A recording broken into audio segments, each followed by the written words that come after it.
There's a whole debate in this country about whether or not we live in an oligarchy. Remember that study saying America is an oligarchy? 3 rebuttals say it's wrong. We're having a whole debate. But you're going to chastise Nina Turner for calling Bloomberg. Let's just break some things down. There's some things that we have to break down. Bloomberg isn't even a billionaire. The man is worth an estimated $60 billion. That's not even an ordinary billionaire. And let's just put this in terms, fam. Let's just put this in terms that we can all understand. Let me bring this down a little bit. Hold on 1 second for me.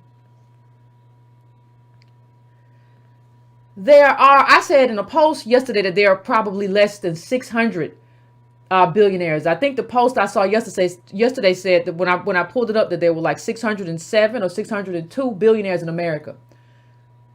For Jason Johnson to say, well, we have rich people and he's rich just like Bernie's rich.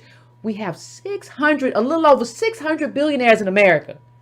Do you know how many people are in America? Being a billionaire isn't just being rich. Who says that? Who thinks that thought and thinks that thought makes sense? Well, the man you support is in the top 1%. You don't compare millionaires with billionaires. Billionaires can buy companies and put you out of work. Billionaires can buy their way into the DNC. Billionaires can do that. Listen, there's a reason why when we were talking about Byron Allen that Antonio kept pointing out that he was a billionaire. Because a black billionaire saying what he was saying about being shut out is different. Because a millionaire and a billionaire are not the same. Only people who don't understand power in America would say that. Do you think I would even argue that a single digit billionaire isn't the same as a man who's worth 60 billion. How? In what world? Well, Nina Turner, Bernie Sanders in the top 1%. He don't have nothing on somebody that's worth 60 billion. None of us do. And let me just say this. We've been seeing Mr. Bloomberg wield his power in terms of what he's doing for the party. So Mike Bloomberg gave the DNC $300K 2 days before he entered the 2020 race. Yeah, you can do that. You can just throw a little money around, especially when like I used to work for the DNC. They have a hard time making payroll. So throw a little cash that way.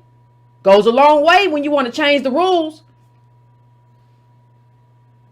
It kind of sounds like oligarchy stuff when you start doing what you're doing, don't it?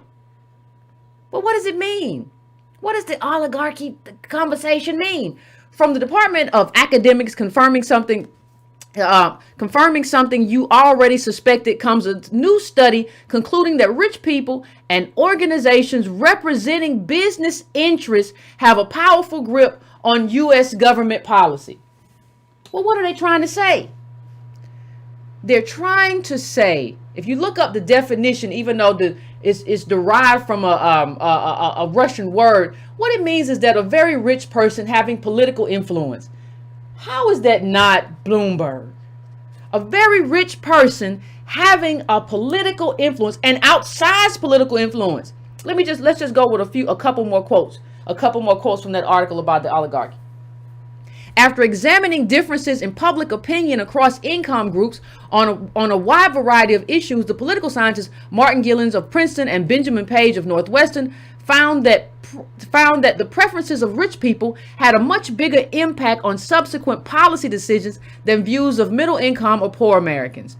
Indeed, the opinions of lower income groups and the interest groups that represent them appear to have little or no independent impact on policy. That's oligarchy. Our analysis suggests that majorities of the American public actually have little influence over the policies government adopts. Gillens and Page write. And there's a quote that goes up under that, but I didn't pull the quote because I don't think it's necessary.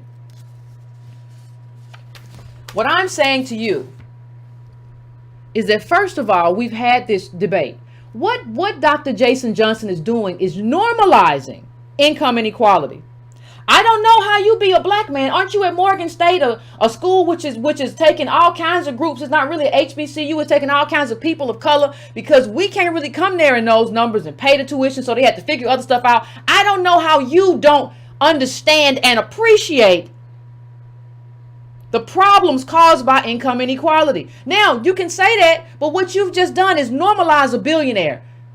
And not just a billionaire. This man is worth 60 billion. You have normalized that as we got rich people everywhere. He's just another rich person. He's just rich and everybody rich and people have money. Rich people. We got rich people everywhere in America. Gosh, what you won't do for a butter biscuit. What you won't do to make sure that when your contract is back, that you get re-upped. I'm gonna tear into Bernie. I'm gonna tear into Bernie by going through his black female surrogate. I'm not going to tear into Bernie by really going into a bunch of different white folks. I'm not going to do that. But when Nina Turner comes here, oh God, I'm not a hothouse flower no more. Because most of the time, Jason Johnson saves the smoke for Twitter. We have a lot of cases where people talk to him in public and he folds like a flower in a fire. But you had all the heat and all the smoke because she said he was an oligarch. And he technically fits the definition. Not only does he fit the definition of it, not only does he fit the definition of it, one of the things that Johnson did was call Nina Turner. I don't know why you're name calling. If somebody fits the definition of it, that's what you are. If you fit the definition of ADOS, am I name calling by saying you're ADOS? If you fit the definition of a short person, am I name calling by saying, hey, you're short, or you're taller than I expected? Am I name calling? But for somebody, it's very interesting. For somebody who has called names as much as this man has. Now, we don't have anything to do with Brexit. He tried to put us together with this right-wing Republican thing and called us clowns. Now, you want to talk about name calling. You don't have any problem calling ADOS names. You don't have any problem saving your fire for Nina Turner. You do what you have to do to get the butter biscuit. You think we confused? We're not confused. Ain't nobody confused about what you do, Jason Johnson. Nobody's confused. You have no problem calling a whole group of people who are fighting for reparations of black agenda clowns. But all of a sudden, I don't know. Well, I don't know. I don't understand why you're name calling. I don't know why you're doing that. This is a guy who likes to punch down. That's what weak people do. They punch down. They can't punch up. Their arms ain't right.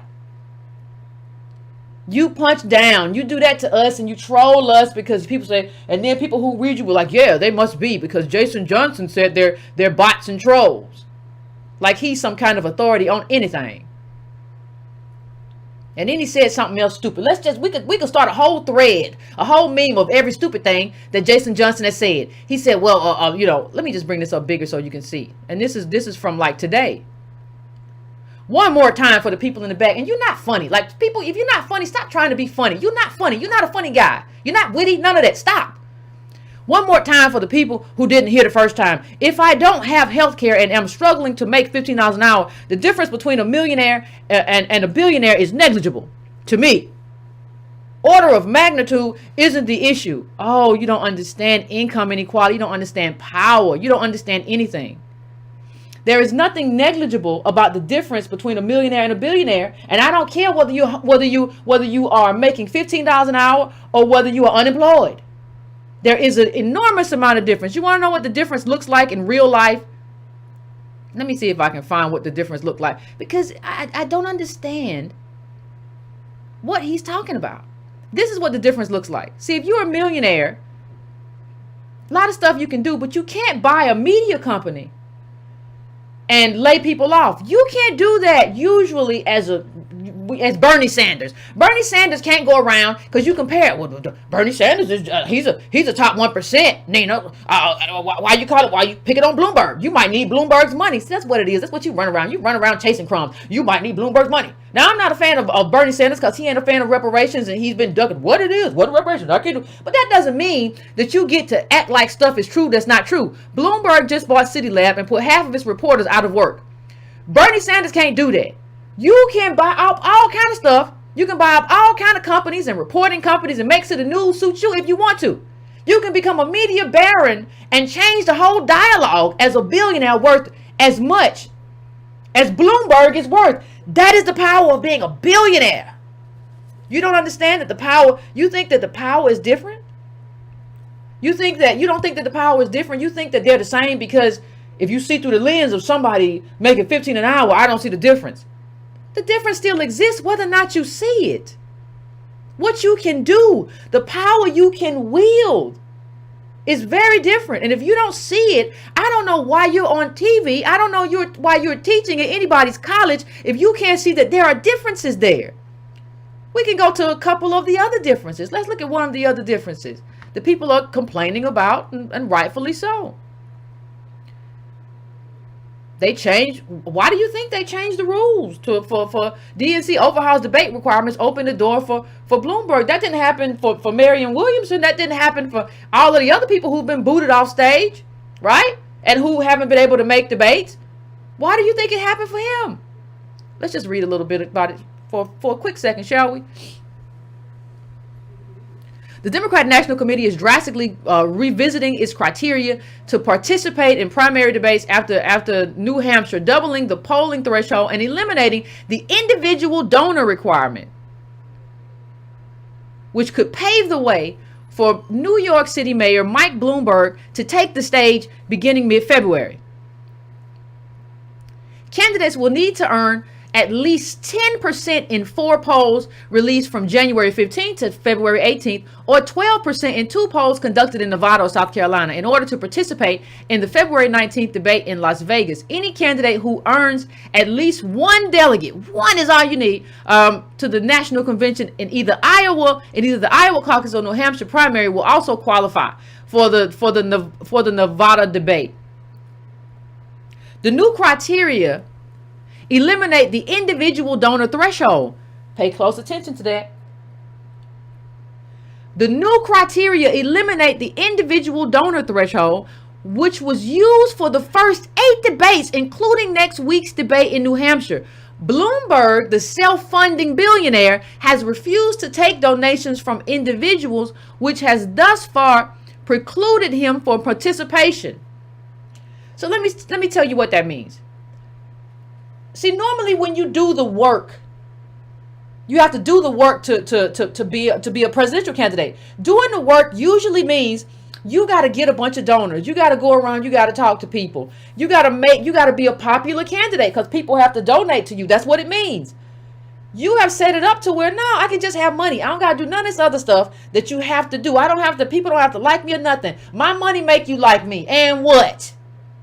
But you don't get to call him an oligarch. You don't get to say nothing bad about him. You don't get to have a word. You don't get to be Nina Turner. You're going to get chastised by the Cheshire Cat. The Cheshire Cat who normally spends his time on MSNBC grinning and skinning and, hey, how you doing? I agree. You're going to get chastised by that guy. By what right? He don't even make sense. Let me go to this last little quote. Previously, the donor threshold had proved insurmountable barrier for Bloomberg. We just got to go back through this. Who did not want to alter his promise to never accept campaign contributions, which he touts in prompting what he says is his independence from financial special interests. How does a billionaire talk about I'm independent? You audit special interests. You talk about being independent from. I ain't saying nothing. I'm just saying that you got a right to call him an oligarch. When you're wielding that kind of power and you run around, you're firing people and you're putting all that kind of money in your own campaign, everybody has a right to say, looks kind of like an oligarch to me. And you have a right not to be chastised by the Cheshire Cat. God. I just want you to look at this money. Federal records show Mr. Bloomberg, the former mayor of New York City, spent $132 million on television advertising, far overshadowing the campaign spending of the other Democrats in the race. In total, the Bloomberg campaign had spent $188 million by the end of December. Who else can do that? See, $188 million. Let's just understand something. I want everybody to understand something. We've had a lot of conversation about ADOS in politics and running candidates and things like that, right? A lot of conversation. You can't do that. How would it? Let me just scrap that and ask a question that really kind of shows. How could an ADOS candidate run against a Bloomberg? Because that's what America is creating. That's what income inequality is doing. Calcification of wealth on the top. And this is still our situation. No matter what happens to that, this is our situation, right? So, how does this group compete against a Bloomberg that can just come in and doesn't have to raise funds. See, all these other candidates, including Bernie Sanders, have to raise money. An ADOS candidate has another. If you're running for president, even if you're running for state lawmaker, you have some others. How do you run against a Bloomberg? And instead of saying, you know what, this kind of money is problematic in our politics and we need to talk about it and figure it out, Citizens United, whatever the case may be, this self-funded stuff, whatever the case may be. Because that means that he ain't got to listen to you. He ain't got to listen to me. He can just do his own thing, whatever he want to do, because he Bloomberg and he's worth $60 billion. He can buy you and put you outside with a sign on top of your head. Now, what I'm saying is, a black person who's speaking on TV, especially from a black school, I think he's in Morgan, which are underfunded and undercapitalized, taking the side of a white billionaire who looks like he done gave money to the DNC, done paid his way, look like into the debate. It looks like you should have a problem with that, as opposed to using your time on the air to attack the black surrogate for Sanders' campaign. It looks like you would have a better way to spend your time, unless you are planting your flag in Clintonite middle of the roadness so that you can maintain a space on TV. You wanted this to be your day, Dr. Jason Johnson. Now you got it. This is your day. People are talking about you, but they're talking about you for all the wrong reasons. But you know, like I know, that you're going to get your biscuit buttered. And people know that you're the middle of the road and you can be counted on to be a milquetoast, to be like this milquetoast, little feeble surrogate. People can count on you for that. They know they can count on you for that. MSNBC knows it. They knows you're never going to get off the range in terms of your political thought. And they can have a nice little fight between you and another black person. They know it. You know it too. And that's part of the problem. And that's who you are. And the reason we can't have good black politics, and the reason we can't have transformative justice, and the reason we can't have transformative politics, because nobody calls out a person like Dr. Jason Johnson when he stands up for oligarchs. I ain't seen him stand up for nothing the way he stood up for. You ain't took on nothing that way. You're the reason we can't have nice things. You pretend to be somebody you're not. You pretend to be from you pretend to be like a white professor at an Ivy League school who's conservative or whatever. You pretend to be something that you're not. And we can't have good politics because of people like you. So, I mean, you know, fam, I don't know what to say. I don't know what to say, but he's a problem, and people like him are a problem. There's a reason why he targeted Nina Turner to have that whole, and he's chastising her about what she's going to do and what you have to do, because you might need some Bloomberg money, because I always run for the monies. When I see the monies, I take off running. Nina, you might need some Bloomberg money, and this isn't helpful for you to be calling names. You done called us trash, Jason Jones. You done called us clowns, and all of a sudden you're opposed to calling names. So that's all I wanted to say, fam. I just want to come in here for a quick hit and talk about how Dr. Jason Johnson shouldn't even be on TV. He shouldn't be talking about nothing. And I'm tired of seeing this Cheshire in anyway. But that was just a bridge too far. You don't attack white women like you did that last night and just chastise them like they don't know anything or don't have the right to call somebody by something. You know, it'd be different if she had called him a low down dirty dog. No, she just said, oligarch. He fits the definition. That's just what it is. And I think we have to understand when people are a problem. If a person is a problem, you have to understand that this person is a problem. Something got to be done about this. And you have to understand how damaging what he said. I don't have a dog in this race. I'm not for Bernie Sanders. I'm not for nobody.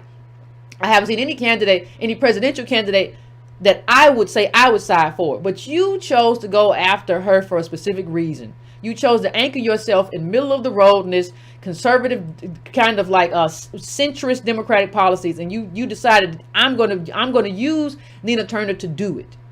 And I just think that whole thing, I just think it was so problematic. He's not just a rich guy.